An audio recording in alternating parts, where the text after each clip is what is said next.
Hello, everybody. Welcome back to Cinema Savvy. It is myself, George, bringing you a brand new review. And today I'm finally going to be reviewing and talking about The Brutalist.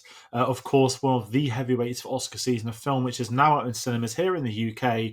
And if you're like me, you had to wait an extra sort of 3 weeks to get this at the cinema here in the UK. So I'm going to be talking about that. I'm going to be talking about many of his Oscar nominations, the film itself, maybe some controversies. But as I always do with these reviews, with it being Oscar season, award season, I do want to hear from people at home. So please do comment your thoughts if you've seen The Brutalist. I'm really intrigued by this one to know what other people think of it. I'll be giving my thoughts before I saw it, what I knew, what I didn't know, and I'll go into all that sort of background and my thoughts on the film alongside looking at some of its award stuff. So do comment and get involved. And if you're a fan of this video, if you're curious about award season, we now have a playlist on the channel. If you just press the link, go onto our homepage, that will have all of our Oscar reviews, our discussions, the results from certain ceremonies. So we do keep them all in one nice bunched up place. You can get a link in the description. It'll also pick through to our social medias: Facebook, Twitter, Instagram, Letterboxd, Blue Sky. God, we're on all of them now. Linktree.com/cinemasavvy. But as I said, I am here to talk about The Brutalist, directed by Brady, Corbet, now obviously out in cinemas. I got to see this film yesterday in an IMAX. I didn't have the intention of seeing this film in IMAX, but it was the only format my cinema was showing it in. So that's right. It took them 3 weeks to get it released at the cinema, and they would only show it once a day in IMAX. And the projector broke as soon as the film started. What a great, great story that was for Cineworld. It got fixed 5-10 minutes later. It's not that big a problem. But obviously, putting this film on at 7 o'clock at night, the runtime, the intermission, any delay, you sat down for a 4-hour film. I can't moan too much. It was 5 minutes late. It's just a bit annoying, that's all. But my thoughts heading into this film: I knew next to nothing. In fact, I actually knew a lot more wrong about this film than I knew right about the film. With award season, I tend to avoid trailers if I can. I quite like going into the films blind. It's not a summer blockbuster. I need to be sold on it. I don't want to get into the whole, this has got a lot of Oscar buzz, or this going around it, but I am quite conscious of a lot of the films, and sometimes I like to wait until the nominations have come out for me to prioritise what I want to see. Maybe there's been a few award ceremonies already, and in the case of The Brutalist, this is actually something that I didn't know too much about. I know it was delayed more and more here, as I mentioned, with the cinemas not getting it instantly, but I'd known a lot of people that had seen it and enjoyed it. I had a couple of invites to see it before it came out, but again, the runtime, it's not a film I could get to in an evening and get home from London, is it? So I did patiently wait. And my instincts going in was I thought it was a Holocaust film that maybe ended with someone in New York.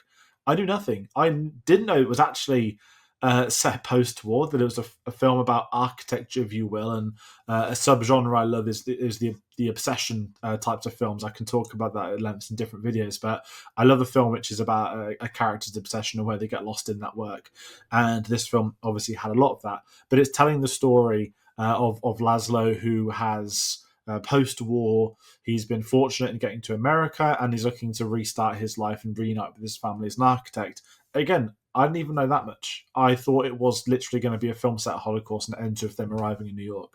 So I was delightfully entertained by knowing nothing. And that's kind of where I go with the award season, that I don't want to know everything about the film. Of course, films I've seen, if it's like a famous book being adapted or if people have been talking about it, but in this case, no one was really talking about the film and what it's about. They just kept saying, oh, there's a bit of a scandal here with AI. Oh, there's a bit of this has been nominated. It's very buzzy, some people will say.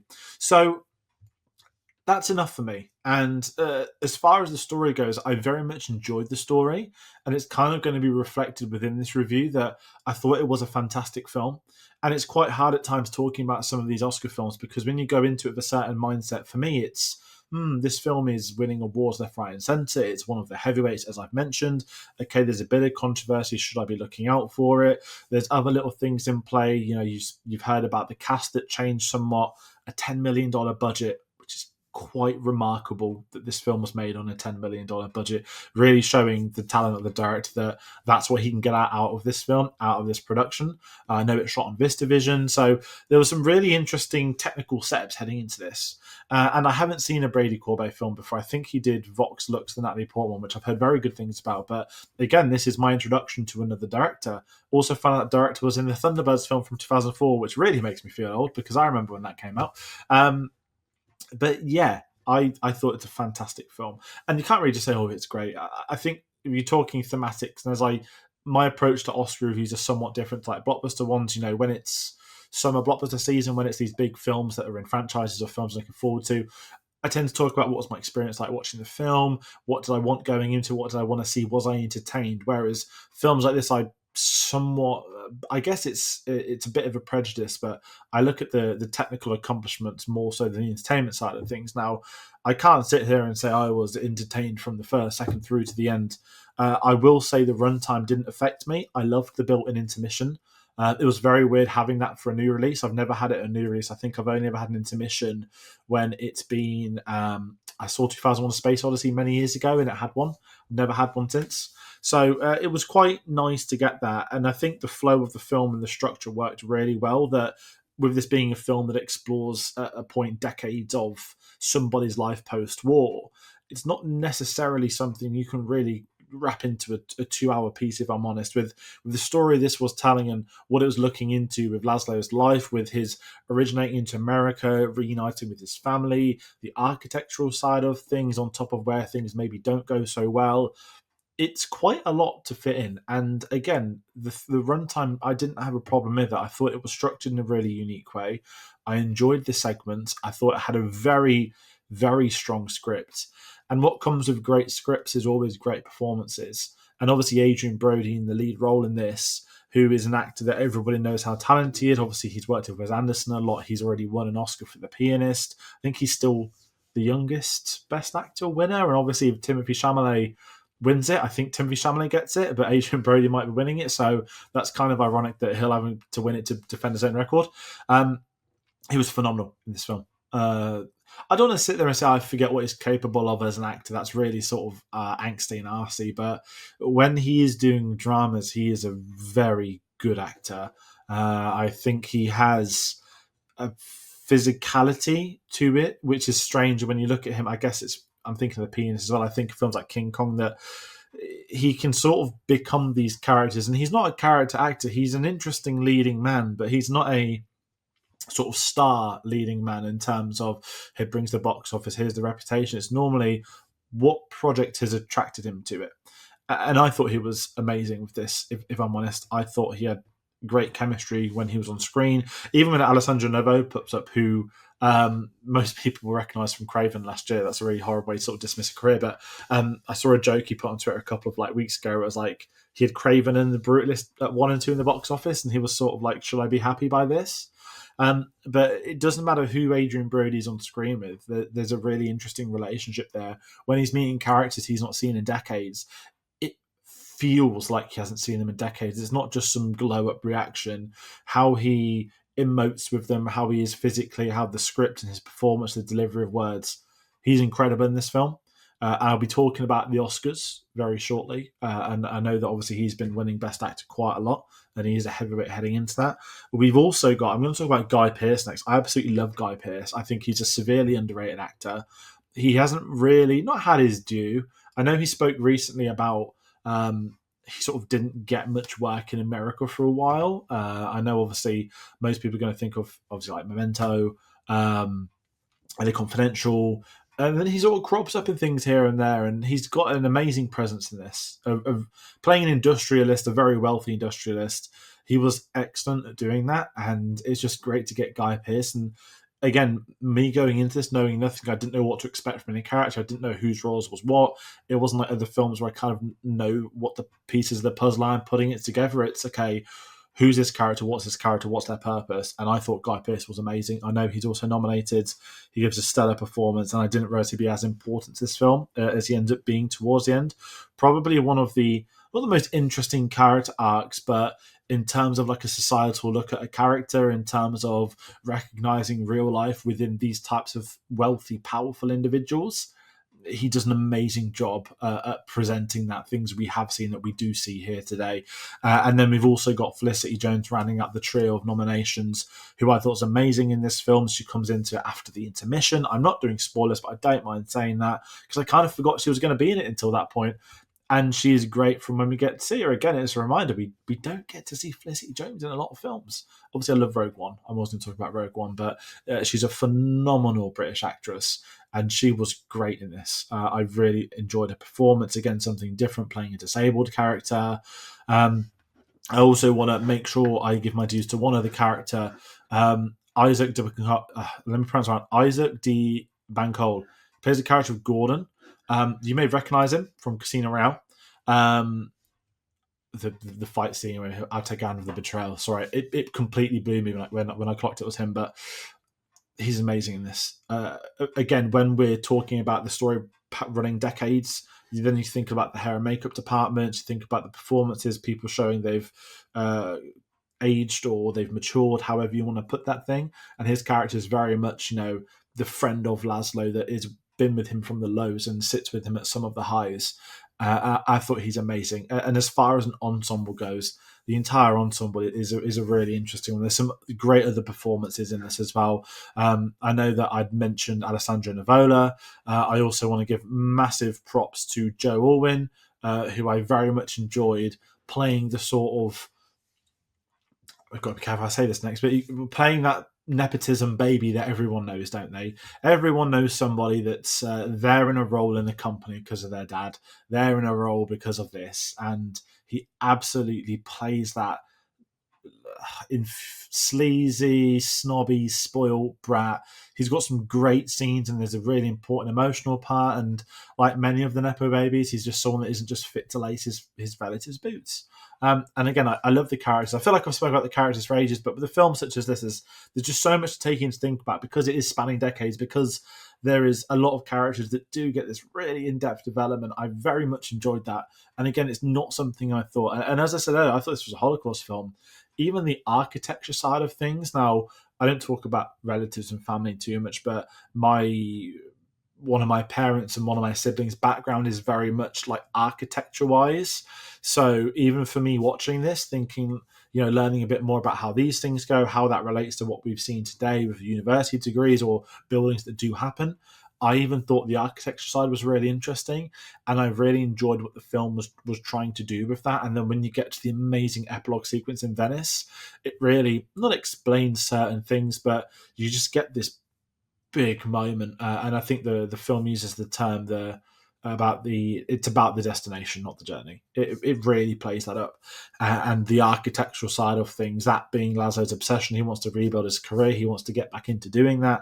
I loved it. I mentioned I love these obsession type films. When you have a protagonist that has an obsession with something, that we get to see them become lost in their work, lost in their goals, it's something that can be stereotypical. It could be very plain. You might have seen it loads before, but sometimes when it's something a bit more unique, in this circumstance, like architecture wanting to get the building work done. Ironically, we had another architecture film last year that no one's going to be talking about, looking at you, Megalopolis. But it's a really interesting concept, and I don't think I've seen a film like this. And even with the immigration side of things, that I'd be struggling to think of the last time I saw a film sort of post-Holocaust about a Jewish individual moving to America to rebuild their life. So many of these type of America's Land of Opportunity films are very much like the early 1900s ones, where you've got like the Italian Americans. I just struggle to have seen something like this before. And I'm sure someone could probably say there is one. Maybe there's been loads, but I thought it was really interesting. That it really did go into that, which was again a bit different. It makes this film stand out, and with this film standing out, it's obviously been one of the big heavyweights at Oscar seasons. It's nominated for 10 Oscars. I'm going to read them out very briefly: Best Picture, Best Director, Best Actor, Best Supporting Actor, Best Supporting Actress, Best Original Screenplay, Best Original Score, Best Cinematography, Best Editing, Best Production Design. Now, I'm not going to sit here and go through 10 awards thinking, could this win all 10? Could this win 2 or 3? But I just want to talk, and it's not disrespectful to say the core ones, the ones that have really wowed me, that I really do expect to see this film competing in that I'm not going to make a prediction with. I expect to see this really in the discussion for best cinematography, and Nosferatu jumps to mind. I can't remember if Dune 2 got nominated or not. Obviously, the performance nominations. Guy Pearce in supporting actor. He won the Golden Globe. I thought Guy Pearce was fantastic in this film, but I do not think he was better than Kieran Culkin. I do think that is going to take the Best Supporting Actor Oscar. Best Supporting Actress, Felicity Jones. I've not seen enough. I know Zoe Saldana is the heavyweight. We also know what's going on for Emilia Perez, so I do not know there. But the core ones is Adrien Brody going to win Best Actor? Is Brady Corbet going to win Best Director? Is this film going to win Best Picture? Now, we're 1 week away from the BAFTAs. We're 3 weeks away from the Oscars. I feel I've got 2 more films to watch, and I'm hoping Emilia Perez is dead in the dirt with everything that's gone on with Twitter recently, plus other things. I think this is going to win Best Picture. I would be more than happy for this to win Best Picture. I think it's a phenomenal film.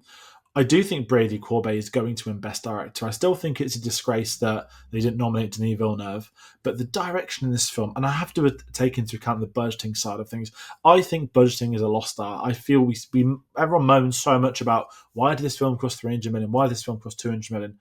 I'm sat there looking at this film thinking this cost less than an episode of Skeleton Crew, probably. Definitely less than an episode of The Acolyte, less than an episode of The Mandalorian, less than episodes of House of the Dragon and Game of Thrones. This 3-hour film, which looks incredible, which is about, you'd think a film about architecture would be incredibly expensive too. And I really do think Adrien Brody will take home Best Actor. Now, I haven't seen A Complete Unknown yet. I know that Timothée Chalamet is a favourite. I know that Conclave, obviously Ray Fiennes is nominated, and I still maintain my prediction that Conclave will do very well at the BAFTA side of things, whereas the Oscars, especially after seeing this, I think Brutalist is going to take a couple of the big ones. Be very surprised if it doesn't. And I think it deserves a lot of them. I think it's one of the best films I've seen in quite a while, and I actually had a lot of comparisons to Oppenheimer, strangely. This is a side tangent. Matt Damon in Oppenheimer reminded me a lot of Guy Pearce in this film. I don't know why. He just did. He had a sort of presence. Maybe it's the moustache as well. I know this is set in the sort of 50s as well, and that was obviously set in the 40s plus 50s. I mentioned about a leading character obsessed with obsession. Obviously, in the case of Oppenheimer, was creating the nuclear bomb and what it does to the individual after, and then respectively in this one with Adrien Brody and building the architectural piece that he has been hired to do. 2 light comparisons, but I just had this vibe with it that it just felt like at times there were these really interesting Oppenheimer type comparisons. 2 very different films, still, I'm going to say that, but a going one from me for both of them. And that's where I'm going to kind of round out with this review is, do I recommend this film? Yes. I actually recommend you see it at the cinema. There was nothing gained from the IMAX experience. Granted, it looked nice. It was a bigger screen, but you could watch this at any screen size. It's really not like leaning into you must see this at an IMAX. But I really do recommend it. I think it's a phenomenal piece of filmmaking. I do recommend you see it before the awards. I'm trying to get the nominees done before BAFTA next week, but we will obviously be doing more reviews. And I think The Brutus is very well deserved of its nominations and potential award wins. That being said, that's going to round out this video. I mentioned A Complete Unknown a few times. That is next. I need to see that at the cinema. Then I think I've seen 8 out of 10. I need to watch Emilia Perez. I'm still here. Still isn't out yet here, ironically. And there's a few other little things to do. So there will be more Oscar reviews. I've sort of lost track of the Sunday, Thursday uploads. We had the Royal Rumble last week. We had obviously a couple of other things to do. So obviously waiting for this release took a while as well. So there will be some more Oscar reviews. Maybe they'll be just as they come out now. We've still got to do predictions videos, a couple of other things we want to do, but that is starting to get into the nitty gritty of awards season. There are more videos coming. If you're a fan of awards season, please do consider hitting the subscribe button. As I said, there's more reviews to come. There's more discussions to come. We'll be doing a video on the BAFTAs. We'll of course do an Oscars live stream. We'll have an Oscar predictions video and lots of other things. And if you're not a fan of the awards season, we've still got new releases. Captain America comes out next Friday. I think there'll be a review at Wednesday night, Thursday morning UK time. I think I'm allowed to say that. I don't entirely know yet. But we'll do a spoiler-free review. There'll be a big spoiler discussion and a couple of other videos. So that's going to do it for today. Thank you all so much for watching, and we'll see you on the next one. Take care.